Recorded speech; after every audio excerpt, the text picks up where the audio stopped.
ये प्रजातंत्र नहीं है, ये देश को भ्रमित कर दिया गया बहुत जबरदस्त। ये आज जो हो रहा है ना, देश के लिए आने वाले समय के लिए बहुत ही डेंजरस है, खतरनाक है। क्यों? ये ब्रिटिश ये काम करता था, फुट डालो और राज करो। आज जो जहर, घृणा का जहर एक दूसरी कम्युनिटी के खिलाफ घोल रहे हैं, उनको मालूम नहीं है जिस कम्युनिटी के खिलाफ वो बोल रहे हैं उसमें हमारे देश के ऐसे ऐसे बहादुर और जिन हिंदुस्तानी मुसलमानों पे हमें नाज है, जैसे कि परमवीर चक्र कैप्टन अब्दुल हमीद 1965 के युद्ध में उन्होंने हमारे भारत देश की लाज बचाई। वहाँ के ब्रिगेडियर हमीद ने बोला था कि जब हम क्रू लेकर आ रहे हैं टैंकों का, पैटर्न टैंक अमेरिका ने दिए थे, बोले थे ये लुढ़कते हुए सीधे जामा मस्जिद में जाएंगे और वहाँ की नमाज पढ़ेंगे।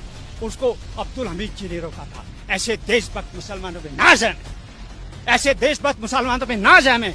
ऐसे देशभक्तों को मोदी जी तोड़ रहे हैं, बड़ी शर्म की। और आने वाले समय के अंदर इसका भुगतान देश नहीं कर पाएगा।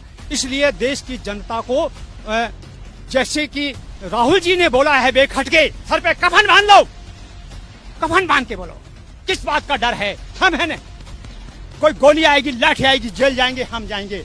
भूतपूर्व 20 लाख भूतपूर्व सैनिक है, ऐसे ऐसे योद्धा, ऐसे ऐसे परमवीर चक्र और ऐसे ऐसे युद्ध 1971 का युद्ध लड़े हुए। क्या मोदी जी और मोदी जी के गुर्गे पाकिस्तानियों के सैनिकों से भी ज्यादा जबरदस्त है?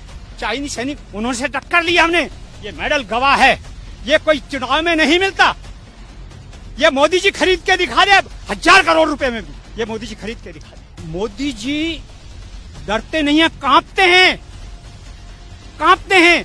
लेकिन एक बात का याद रखें, सच्चाई छुप नहीं सकती बनावट के असूलों से, खुशबू आ नहीं सकती कभी कागज के फूल। चोर चोर मौसेरे भाई, चोर चोर मौसेरे भाई, संसद की गलियों से ये आवाज आती है आधी रात के बाद। चोर चोर मौसेरे भाई, चोर चोर मौसेरे भाई, चोर चोर मौसेरे